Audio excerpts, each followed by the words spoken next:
하나님의 말씀은 사무엘하서 7장 18절에서 22절입니다. 다윗 왕이 여호와 앞에 들어가 앉아서 이르되 주 여호와여 나는 누구요며 내 집은 무엇이기에 나를 여기까지 이르게 하였나이까. 주 여호와여 주께서 이것을 오히려 적게 여기시고 또 종의 집에 있을 먼 장래 일까지도 말씀하셨나이다. 주 여호와여 이것이 사람의 법이니이다. 주 여호와는 주의 종을 아시오니 다윗이 다시 주께 무슨 말씀을 하오리까. 주의 말씀으로 말미암아 주의 뜻대로 이 모든 큰 일을 행하사 주의 종에게 알게 하셨나이다. 그런즉 주 여호와여 주는 위대하시니 이는 우리 기도 들은 대로는 주와 같은 이가 없고 주 외에는 신이 없습니다. 마태복음 13장 24절에서 35절입니다. 예수께서 그들 앞에 또 비유를 들어 이르시되 천국은 좋은 씨를 제 밭에 뿌린 사람과 같으니 사람들이 갈 때 그 온수가 와서 곡식 가운데 가라지를 덧뿌리고 갔더니 싹이 나고 결실할 때 가라지도 보이거늘 집주인의 종들이 와서 말하되 주여 밭에 좋은 씨를 뿌리지 아니하였나이까. 주인이 이르되 온수가 이렇게 하였구나. 종들이 말하되 그러면 우리가 가서 이것을 뽑기를 원하시나이까. 주인이 이르되 가만두라. 가라지를 뽑다가 곡식까지 뽑을까 염려하노라. 둘 다 추수 때까지 함께 자라게 두라. 추수 때 내가 추수꾼들에게 말하기를 가라지는 먼저 거두어 불사르게 단으로 묶고 곡식은 모아 내 곡간에 넣으라 하리라. 또 비유를 들어 이르시되 천국은 마치 사람이 자기 밭에 갖다 심은 겨자씨 하나 같으니 이는 모든 씨보다 작은 것이로되 자란 후에는 풀보다 커서 나무가 되매 공중의 새들이 와서 그 가지에 깃들이니라. 또 비유로 말씀하시되 천국은 마치 여자가 가루 서말 속에 갖다 넣어 전부 부풀게 한 누룩과 같으니라. 예수께서 이 모든 것을 무리에게 비유로 말씀하시고 비유가 아니며 아무것도 말씀하지 아니하셨으니 이는 선지자를 통하여 말씀하신 바 내가 입을 열어 비유로 말하고 창세로부터 감추인 것들을 드러내리라 함을 이루려 하심이니라. 로마서 8장 18절에서 25절입니다. 생각하건대 현재의 권한은 장차 우리에게 나타날 영광과 비교할 수 없도다. 피조물이 고대하는 바는 하나님의 아들들이 나타나는 것이니 피조물이 허무한데 굴복하는 것은 자기 뜻이 아니요 오직 굴복하게 하시는 이로 말미암으니라. 그 바라는 것은 피조물도 썩어짐의 종로를 한 데서 해방되어 하나님의 자녀들의 영광의 자유에 이르게 되는 것이니라. 피조물이 다 이제까지 함께 탄식하며 함께 고통을 겪고 있는 것을 우리가 아느니라. 그뿐 아니라 또한 우리 곧 성령의 처음 익은 열매를 받은 우리까지도 속으로 탄식하여 양자 될 것 곧 우리 몸의 속량을 기다리느니라. 우리가 소망으로 구원을 얻었으며 보이는 소망이 아니니 보는 것을 누가 바라리요. 만일 우리가 보지 못하는 것을 바라며 참음으로 기다릴지니라. 아멘. 전능하시고 거룩하신 하나님 아버지 우리 예배를 받으시옵소서. 예수님의 이름으로 기도하옵나이다. 아멘.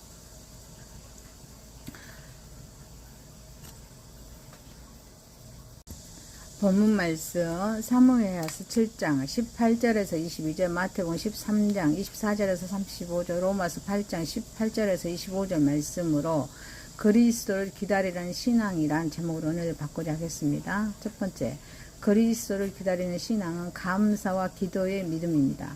다윗이 간절한 마음으로 하나님의 전을 건축하기를 원했지만 하나님께서는 그것을 허락하시지 않으셨습니다. 그리고 미래의 큰 축복을 약속하셨습니다. 본문에는 하나님의 뜻이 다윗에게 이르자 성전 건축의 특권을 이룬 것에 대해 애석해 하기보다는 하나님의 뜻을 받아들이고 감사하는 기도를 드리는 내용이 기록되어 있습니다. 새로운 임무를 받았을 때 더욱 겸손한 마음이 필요합니다. 덫을 많이 다른 훌륭한 배일수록 수위 아래쪽에 많은 바닥지 모래주머니를 필요로 합니다. 그 바닥짐은 그 배에 필요한 안정성을 유지시켜 주시기 때문입니다. 하나님으로부터 훌륭한 은혜를 받은 사람들도 마찬가지입니다. 그들은 하나님에 의해 특별한 방법으로 은혜를 받았으므로 너무 높아져 자고하지 않기 위해 많은 바닥짐이 필요합니다. 그렇게 하지 않으며 이리저리 흔들거리다가 결국 교만의 바위에 부딪혀 배가 파손될 것입니다. 그러나 하나님과 올바른 교제를 유지하는 사람이 있다면 그 사람은 명예를 함께 가져다주는 직무의 증가에 그의 부족함을 진실로 깨닫고 완전히 장비를 갖춘 배와 같이 마음속에 철과 돌과 같은 무거운 바닥짐, 즉 겸손을 실을 것입니다. 다윗은 하나님께서 약속하신 미래의 축복인 그 명예를 겸손함으로 받아들였습니다. 그가 블레셋의 골리앗 장군을 물리치고 이스라엘 백성들의 구원자로서 사울왕 앞에 처음으로 선 그날 다윗의 말과 용기 있는 행동은 그가 온전히 하나님을 의지했습니다. 그의 영혼이 하나님께 속해 있다는 것을 보여주었습니다. 이러한 태도는 스스로 자신을 올바르게 평가하는 사람들에게서 찾아볼 수 있습니다. 다윗은 주 여호와여 나는 누구오며 내 집은 무엇이간데 나로 이에 이르게 하셨나이까 7장 18절에 말씀하고 있습니다. 다윗은 자기와 자기 집이 아무것도 아닌데 하나님께서 자기를 이스라엘의 왕에 앉게 하셨고 또한 나를 태평하게 해주신 은혜에 감사한 것입니다. 자신은 그러한 은혜를 받을 자격이 정말 없음을 진실하게 겸손하게 고백하였습니다. 믿음이 행위로서 나타났을 때 하나님의 한없는 축복이 주어집니다. 우리는 본문에서 다윗의 그때까지 왕으로서 삶을 돌이켜볼 때 그의 생애의 어느 기간에서도 그가 하나님 외에 다른 신을 의지한 흔적이나 하나님을 망각한 적이 없었습니다. 여호와는 나의 빛이요 나의 구원이시니 내가 누구를 두려워하리요. 여호와는 내 생명의 능력이시니 내가 누구를 무서워하리요. 시편 27편 1절에 말씀하고 계십니다. 그는 늘 하나님을 즐거워하는 생활로 일관한 것입니다. 이러한 그에게 주신 하나님의 언약은 단지 위대하고 힘있는 왕이 아니라 훨씬 더 강하고 영원한 왕국의 선조가 될 것이라는 내용이었습니다. 영원한 왕국이란 다윗의 지배에 의한 영원한 통치를 의미할 뿐이 아닙니다. 그의 후손에서 예수 그리스도가 탄생할 것입니다. 그리스도로 인하여 궁극적으로 하나님의 나라가 이루어질 것을 의미합니다. 다윗이 이토록 훌륭한 언약을 받은 것을 볼 때 그가 얼마나 하나님을 향한 그의 믿음을 신중하게 실천하였는지를 알 수가 있습니다. 그러한 그에게 축복의 잔을 계속하여 넘치도록 부어주었던 것입니다. 하나님의 언약이 성실되기 위해서는 하나님은 성도들의 기도를 요구하십니다. 다윗의 후손에서 메시아가 탄생할 것이라는 하나님의 언약이 성취될 것이라는 사실은 의문의 여지가 없습니다. 이 우주에서 어떤 세력도 그것을 막을 수 없었습니다. 그러나 그 언약이 성취되기까지는 많은 것이 요구되어졌습니다. 그 중에 하나가 기도입니다. 즉 예수님이 이 땅에 오시기 전에 많은 사람들의 믿음 있는 기도가 있었습니다. 그들은 눈에 보이듯이 메시아가 오실 것을 확신하였습니다. 그들 스스로가 예언자였던 것입니다. 그들은 언약이 이루어질 것이라는 것에 대한 확실한 믿음으로 인하여 결코 기도를 쉬지 않았습니다. 그들의 신앙을 보시고 하나님께서도 계속하여서 그들에게 믿음을 가질 수 있도록 섭리하셨습니다. 다윗은 본문에서 하나님께서 말씀하신 언약에 대한 의심이 조금도 없음을 보여줍니다. 기도로서 종과 종의 집에 대하여 말씀하신 대로 행하시기를 간구합니다. 라고 25절 말씀하십니다. 이것은 28절과 29절에서 계속됩니다. 그리고 이와 같은 태도는 바벨론의 포로 생활로부터 회복될 날이 가까웠을 때 다니엘에게서 나타납니다. 그는 금식하며 베옷을 입고 제일 무릅쓰고 기도했습니다. 라고 다니엘서 9장 3절에 말씀하고 계십니다. 또한 선지자 에레미야에게 언약하신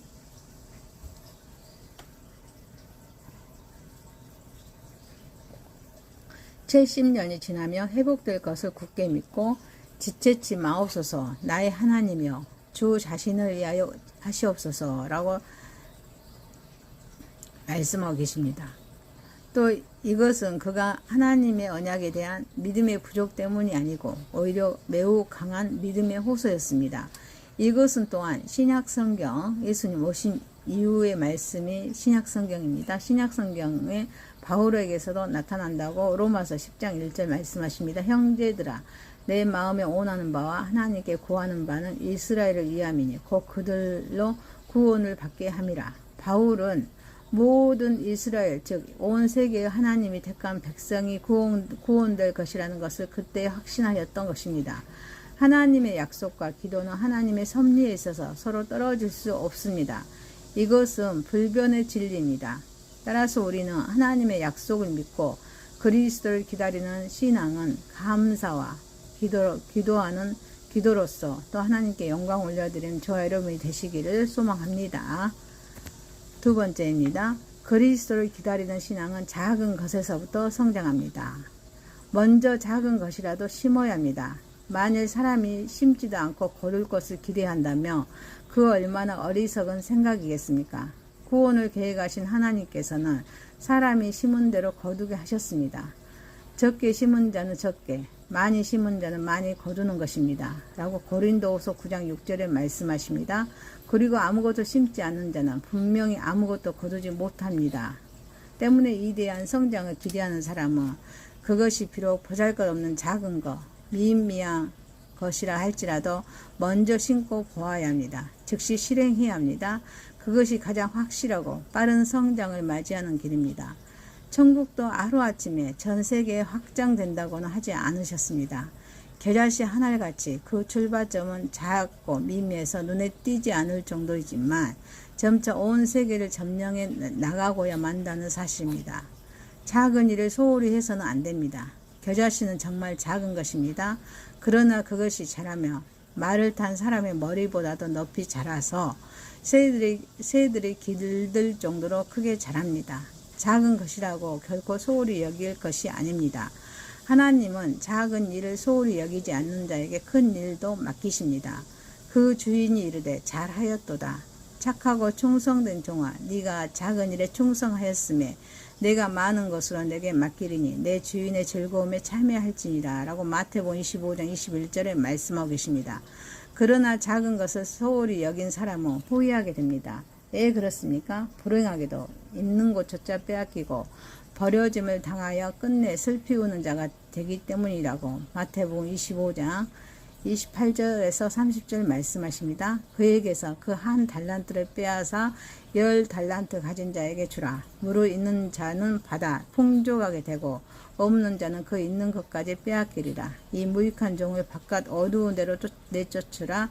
거기서 슬피 우며 이를 갈리라 하니라. 우리가 이 맡은 사명이 작은 것이라고 해서 결코 소홀히 여겨서는 안 됩니다. 그 일을 성실하게 잘 감당할 때 하나님께서는 우리에게 큰 사명, 큰 축복의 기회를 주십니다. 작은 것에서부터 하나님께 맡겨야 합니다. 내게 능력 주신 자 안에서 내가 모든 것을 할 수 있느니라. 빌립보서 4장 13절 말씀은 성도에게 무한한 용기와 성장의 가능성을 주는 말씀입니다. 그런데 바울의 이런 신앙 고백은 어떤 연유에서 나올 수 있었던 것일까요? 그것은 그의 약한 것을 자랑하는 믿음에서 연유합니다. 고린도 후서 11장 30절에 내가 부득불 자랑할진대 내가 약한 것을 자랑하니라. 그는 약하기에 범사에 철저히 주님을 의지하였습니다. 잠언서 3장 5절 너는 마음을 다하여 여호와를 신뢰하고 내 명철을 의지하지 말라. 작은 것 하나라도 그는 약하기에 할 수 없는 자였고 때문에 오직 주께만 의지할 수밖에 없었습니다. 바로 그것이 그로 하여금 오히려 능력 주신 자 안에서 모든 것을 할 수 있는 자가 되게 하였습니다. 작은 자에게 한 것이 곧 주께 한 것이 됩니다. 성도들이 마음에 그리는 가장 큰 봉사, 위대한 봉사는 결국 주님께 영광이 되게 하는 일일 것입니다. 그런데 많은 사람들은 멀리 가서 또는 많은 사람에게 큰 것을 베푸는 것만이 큰 봉사, 위대한 봉사를 하는 것으로 생각합니다. 그러나 결코 그렇지 아니합니다. 한 생명의 가치는 천하보다 큽니다. 때문에 가까이에서 그리고 지극히 작은 자에게 한 것이 곧 주님께 영광이 되게 하는 뜻깊은 봉사, 위대한 봉사인 것을 알아야 합니다. 내가 진실로 너에게 이르노니 너희가 여기 내 형제 중에 지극히 작은 자 하나에게 한 것이 곧 나에게 한 것이니라. 마태복음 25장 34절에 36절 40절에 말씀하고 계십니다. 스스로 작은 자임을 고백할 줄 알아야 합니다. 작은 것은 겸손을 상징합니다. 큰 자인 줄로 착각하는 마음의 교만은 멸망의 선봉이 됩니다. 잠언 18장 12절에 사람의 마음의 교만은 멸망의 선봉이요 겸손은 종기의 길잡이입니다. 하나님은 교만한 자의 집을 허물어뜨리십니다. 잠언서 15장 25절에 여호와는 교만한 자의 집을 허시며 가부의 지게를 정하시니라. 그러나 스스로 겸비하여 작은 자임을 고백하는 자를 하나님은 높이시고 크게 쓰십니다. 솔로몬은 하나님 앞에서 종은 아이라 출입할 줄을 알지 못하고 열왕기상 3장 7절에 나의 하나님 여호와여 주께서 종으로 종의 다윗 아버지 다윗을 대신하여 왕이 되게 하였사오니 종은 작은 아이라 출입할 줄 알지 못하고 라고 스스로 작은 자임을 고백했을 때 하나님은 그의 마음에 들어하십니다. 열왕기상 3장 10절에 솔로몬이 이것을 구하며 그 말씀이 주의 마음에 든지라. 그리고 축복하여 주셨습니다. 열왕기상 3장 13절 내가 또 내게 구하지 아니한 부귀와 영광도 내게 주노니 내 평생에 왕들 중에 너와 같은 자가 없을 것이라. 주님은 자기를 낮추시고 죽기까지 복종하셔서 십자가에서 죽으셨습니다. 그러나 하나님은 그를 지극히 높여서 모든 이름 위에 뛰어난 이름을 주사 모든 무릎을 예수의 이름에 꿇게 하셨다고 빌립보서 2장 8절에 10절 말씀하십니다. 사람의 모양으로 나타나사 자기를 낮추시고 죽기까지 복종하셨으니 그 십자가에 죽으심이라. 이러므로 하나님이 그를 지극히 높여 모든 이름 위에 뛰어난 이름을 주사 하늘에 있는 자들과 땅에 있는 자들과 땅 아래에 있는 자들로 모든 무릎을 예수의 이름을 꿇게 하시고 이처럼 계속적으로 확장되는 천국이 겨자씨 하늘같이 작은 것에서 시작되듯이 그리스도를 기다리는 신앙은 작은 것에서부터 성장되어짐을 잃지 않는 또 하나님께 영광 올려드리는 저와 여러분이 되시기를 소망합니다. 세 번째입니다. 그리스도를 기다리는 신앙은 영원한 생명의 약속이 주어집니다. 주님은 당신을 하나님의 아들 그리스도를 고백하는 자들에게 영원한 생명을 약속하셨습니다. 이것은 죽음이 극복하지 못한 인생의 한계가 아님을 확증하는 것입니다. 죽음은 범죄로 말미암아 주어진 형벌이지만 그리스도의 피로 한 죄사함을 받은 자들에게는 면제되는 것입니다. 주님은 죽어도 살고 살아서 믿는 자는 죽지 않는 요한복음 11장 25절 26절 말씀하십니다. 또 특권을 신자들에게 주셨습니다. 주님이 약속하신 영원한 생명은 영혼만의 구원을 의미하지 않습니다. 영생은 육체와 영혼이 완전히 새로워져서 죽음을 넘어선 영원한 삶 속으로 들어가는 것입니다. 예수님의 이 놀라운 축복이 신자들에게는 이미 임하여 있으며 장차 주님이 심판의 주로 재림하시는 그때의 현실로 이루어지리라고 약속하셨습니다. 그리고 이 약속의 증거로서 성령을 보내주셨습니다. 성령은 의로움을 인정받은 자들 가운데 내주하시며 영생을 확증하는 보혜사이십니다.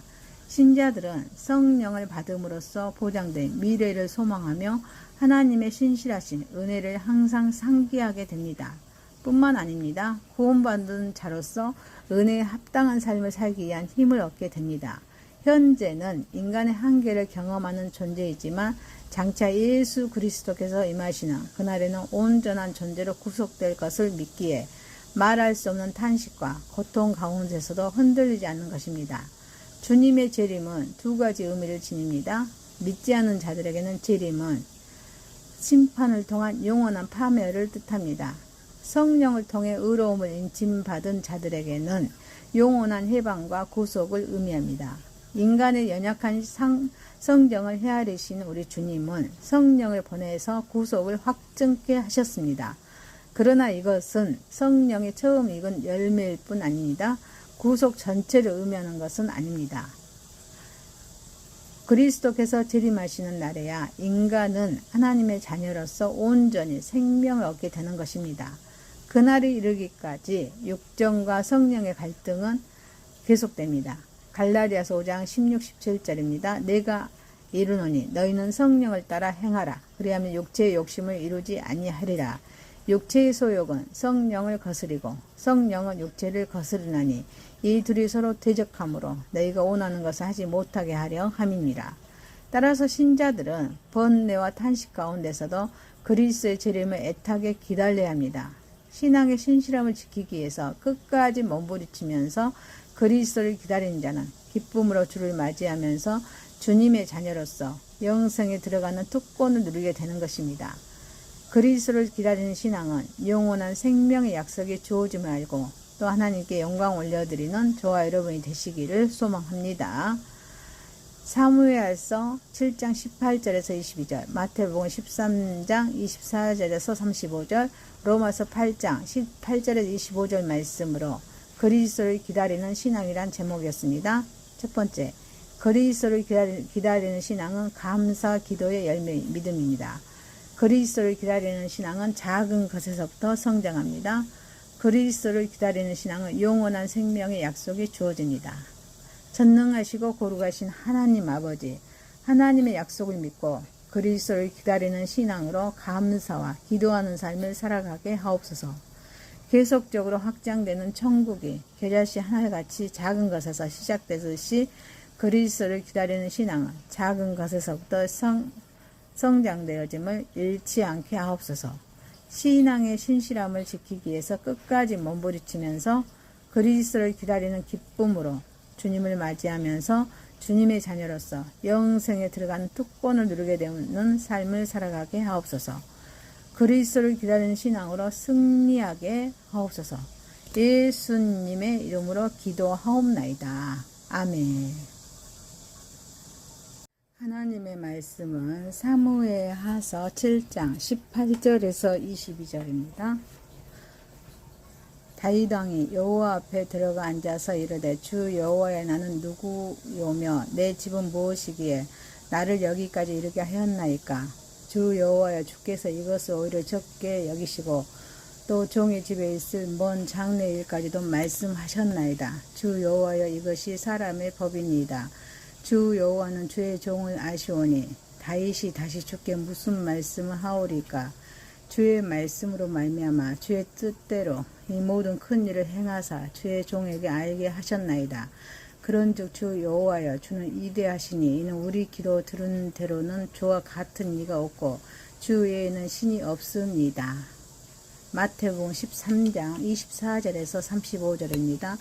예수께서 그들 앞에 또 비유를 들어 이르시되 천국은 좋은 씨를 제 밭에 뿌린 사람과 같으니 사람들이 갈 때 그 온수가 와서 곡식 가운데 가라지를 덧뿌리고 갔더니 싹이 나고 결실할 때 가라지도 보이거나 집주인의 종들이 와서 말하되 주여 밭에 좋은 씨를 뿌리지 아니하였나이까. 주인이 이르되 온수가 이렇게 하였으니